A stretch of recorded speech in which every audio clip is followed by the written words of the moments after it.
where you kind of wonder if the couple is together just for the makeup sex, you know? Hey everyone, welcome back to the channel. This is Drunk Words, Drunk Thoughts. I'm your host, Ray. And this is Max. And today's topic is going to be another advice one for you guys. It's going to be, are you addicted to bad relationships? So we're going to go ahead and start by asking Max here. Max, what are you drinking? What are we drinking today? We are drinking the Mint Rocket.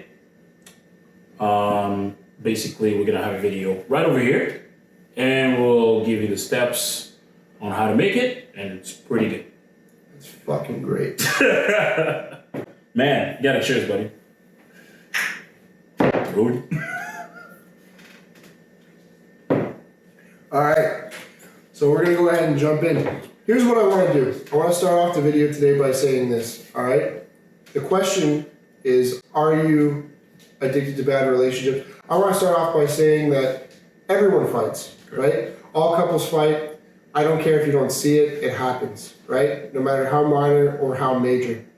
I don't want that point to be overlooked in the sense of the video today and what we're getting into.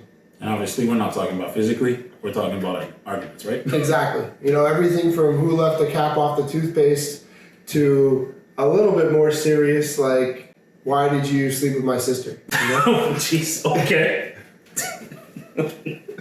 Wow. It got real. All right.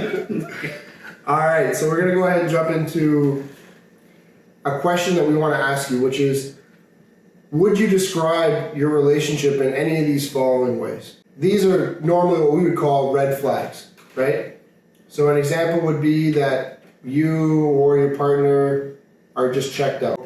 You no longer care about what the other person's doing. You make zero effort. You know, you're not trying to be listening.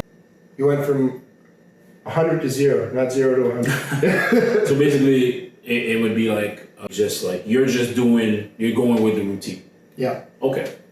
Another point I would say is, you know, your partner or you is being hyper toxic, super toxic. And for either what you're doing to your partner or what they're doing to you, it's very emotionally draining. For a third point, I would say you're wondering if everyone around you, the entire world, other couples that are your friends, you know, what you're seeing on TV with couples on TV, why your relationship doesn't just work like theirs. You know, are they in a similar relationship to you? If it's on the super down slope of a roller coaster, why is it always so negative and why is it always so down? Is this just what the cost of being in a relationship is? And is this going to be how it's going to be forever? Yeah, and as a small point to that is you tend to like compare yourself to other people on social media a lot because you're like, oh, well, that couple is so cute and maybe that couple had a baby or, you know, they accomplished something that you wanted to accomplish with your partner. And then if you keep doing that, then maybe it's something to look into as a red flag. Exactly. Our definition of a bad relationship. Now, it's okay to have highs and lows. Every relationship has that. But when you're having these kind of, I like Mount Everest highs, if you will, okay, and Grand Canyon lows, that's where the problem is. Yeah. So it should be a happy medium, sort of. I mean, yeah, sort of, for sure. Sort of. Okay. As a second point following that, it would be your partner and yourself to your partner. You're the solution and the problem to the relationship. Kind of like being like poison and the antidote. Exactly. Okay. So to where when you guys are together, it's all fiery, it's all like passion and whatnot.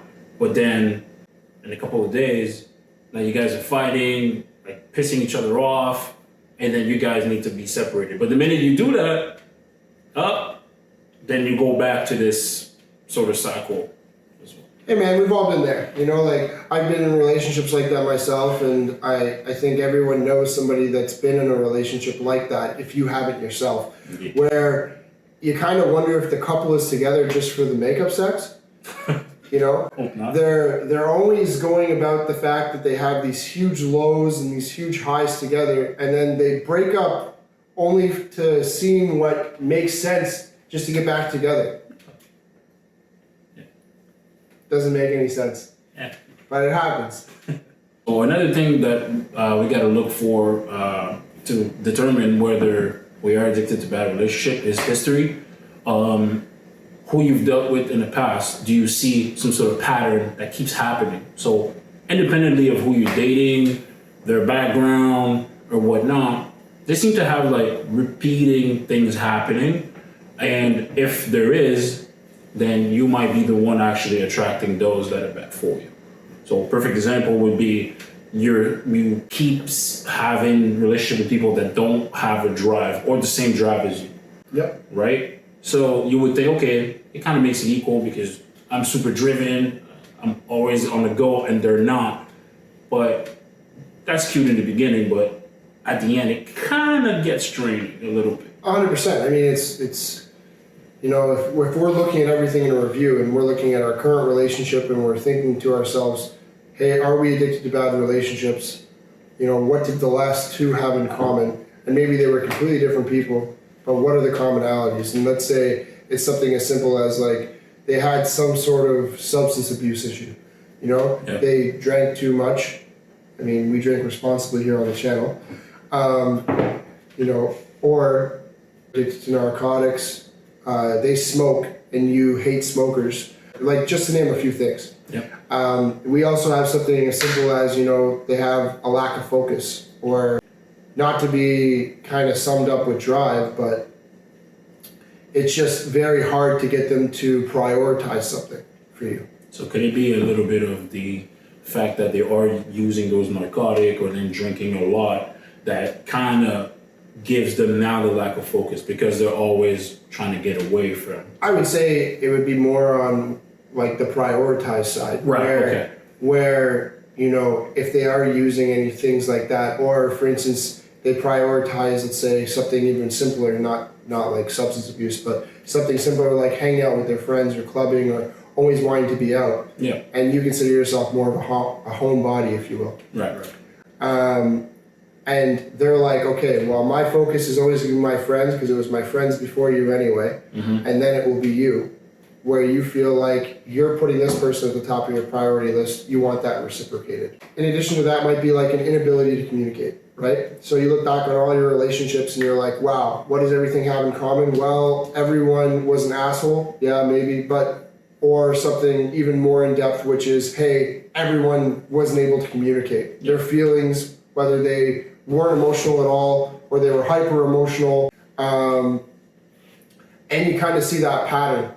And that's what we want you to really take away from this point, that, you know, there are patterns if you're looking back and you're seeing this. Now, I want to segue into kind of what everybody's really looking to get out of this video, because when we ask the topic of, are you addicted to bad relationships? It's one thing to name a bunch of different examples and a bunch of different scenarios and a bunch of different things that exist in a bad relationship. Right. It's another thing to say, hey, Max, how do we break the cycle? Yeah, exactly. So, segue is perfect. How are we breaking the cycle? Okay, so first things we got to look at is, are we over like valuing traits in a partner when we choose them? So is it really important that this person has X amount of dollars or they look a certain way, but then you already know that they don't know how to communicate?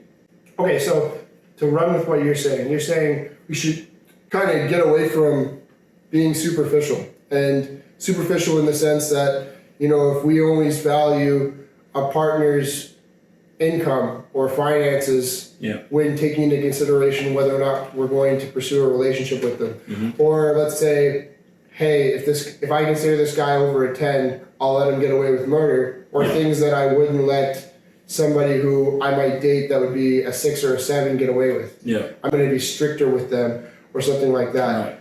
I would say that those values that you would enforce on somebody that's a 6 and a 7, you know, you can't basically make an exception. Right. Some people can call this a type, some people can call this picky, some people can call this a number of different things, but these are things that you've considered acceptable and what you view as a partner. Yeah. And now you're saying, okay, because something's superficial, like their finance or maybe the security they provide, or maybe they've got great health benefits, another example of security. Sure. Or just because they're a super attractive person, I'm going to overlook these things that I now wanted in a relationship. Right. I mean, who is it? I think it's Barney from like How I Met Your Mother, and he's got the scale, and it's crazy hot. But Sorry, it is my typo. All right, let's do this again then. All right, let's jump into another point. And Max, I really want to hear your opinion on this. I think it's important that you should be comfortable being alone. Why don't you give me your thoughts on that? Yeah, I think one of the things when we realize too that sometimes we tend to lust on a few things. So going back to the point quickly, one of the reasons we sometimes jump into relationships is because we just have a fear of being alone. Like we think that maybe we're not worth it, or maybe there's something wrong with us, or we look around with our friends and people are getting engaged, people are getting houses, people are, they have kids and whatnot, and they have the same age as you, and you're like, well, what's wrong with me? And therefore you kind of like short circuit yourself into like not going through a proper process, and then all you do is you chase relationships where maybe some of those people you were dealing with, it was just maybe flings for the time being. So that's why you gotta like learn to be okay with being alone. Visit family, see friends, and when times is right, so you jump into a relationship. So it's not just a want. Like you're not just saying, oh, I want this, so I must have it. It's okay. I'm being how can I say this? Basically, you evolve with someone, you get to know them, and then with that, now you entertain the idea of being in a relationship with them, you date them, and then it turns into a relationship. I think that's good. I mean, it's a huge point. You got to be comfortable. If you're being comfortable being alone, that also means that you're comfortable being yourself. You know, there's a term that gets thrown around a lot, and I think it's very prevalent here. It's serial monogamous. Yeah. Right? If you're thank you.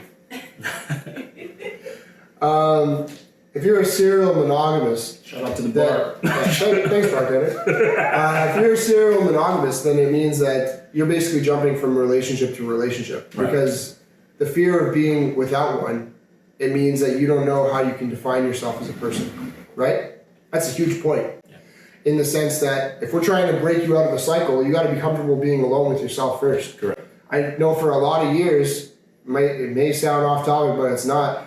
I could not live by myself. It did not matter who I was living with. I literally at one point lived with like a crackhead that I didn't know was a crackhead because I felt more comfortable just having somebody else in my house as a roommate than living in a house on my own, because I wasn't comfortable with myself in an environment where it was just me. Yeah. Now, imagine that being you in a relationship. It's not too late to realize that. And everybody makes mistakes. So you got to be comfortable forgiving yourself. The thing to add is to forgive others as well. Because that's part of the healing process where you realize that maybe some people in a relationship you had before, they did you wrong. So the attitude to have is just forgive, but not to forget. So that point, if it happens again, you know how to better treat that situation instead of saying, hey, I'm going to hold a grudge, and then if you're seeing maybe your current partner having this sort of pattern and not jump into their throat because you're like, well, I know where this leads to. Yep. And I know how I felt the last time that happened, so I'm going to act the exact same way. Yep. We got a few final points for you guys on breaking the cycle, right? Yeah. First one is you got to be able to move forward, right? Yeah. Whatever your decision that you decide that you're going to make, be comfortable with it. In addition to that, there's going to always be a period of self-reflection to understand where the pattern is coming from, right? Yep. Now, again, this is just a super generalized example because you see it on almost every Netflix series that gets introduced, yep. Which is everybody talks about how they have an abusive father. or somebody that drank or something like that. Yeah. And then they proceed to go and date the same type of father figure that they had before. Right. I'm not fucking angry. We're breaking the cycle. The first thing we're doing is we're no longer overlooking red flags, right? We've identified what warning flags are and what red flags are for us. They're anything that doesn't meet our criteria for a relationship. Mm-hmm. We're no longer allowing people to use those or to get away with those because of superficial traits, all right? We're being comfortable being alone. In being alone, we're able to have self-reflection. We're also able to get comfortable with ourselves, know ourselves first. We're going to take time also to forgive ourselves and realize that we all make mistakes and nobody's perfect, but we're not going to let it happen to us again. It's a period of self-strengthening as well. Yeah. Being okay talking with a trusted friend or a professional. You want to dive into that last point a bit? For sure, for sure. I mean, I think it also ties into being alone and then moving forward. You don't want to be stuck in the past. And some of those issues obviously are deep ingrained into how you act, how you interact with people. So obviously, if you can talk to a good friend of yours, a best friend, sister, brother, sometimes even mother, cousin, or whatnot, if they can actually hear you and then give you good advice. But sometimes there's a lot of people that don't have that option. It is perfectly okay to go see a professional, psychologist, or someone that can just have a general view of what's going on with you, what triggers you to be angry or what triggers you to act a certain way, and then they can give you solutions about how to deal with that trauma. Because if it's something that's in your past, it's going to place a huge burden on your partner. And if it's not your partner that has brought those issues, unfortunately, they can't really fix it. And that's where maybe angry issues might happen, breakups or whatnot, because at the end of the day, as much as it can help you, if you're not helping yourself, then it's not going to go anywhere. I think it's super huge. And again, that's just also a vital point in, understanding, where this pattern is coming from. I would say maybe on the mental health aspect of how all this is going to be affecting you. There are, like Max said, those resources, but there's also additional resources. If it is something that you currently want to work on with your current partner, there are mediations, couples counseling, and these are just examples that would be available to you. I know through a lot of group health plans through your work, you would have access to some sort of over the phone, like a distress call center, like distress call center or therapy. Because if this is something that you're in terms of a mental health state, you shouldn't be alone, and you should know that there are resources there. You shouldn't be staying in a situation that you feel uncomfortable in either. That's the number one thing. Absolutely. So, sorry to end on a somber note, but we do want to make sure that we're there for you in all cases. This has been Drunk Words, Drunk Thoughts.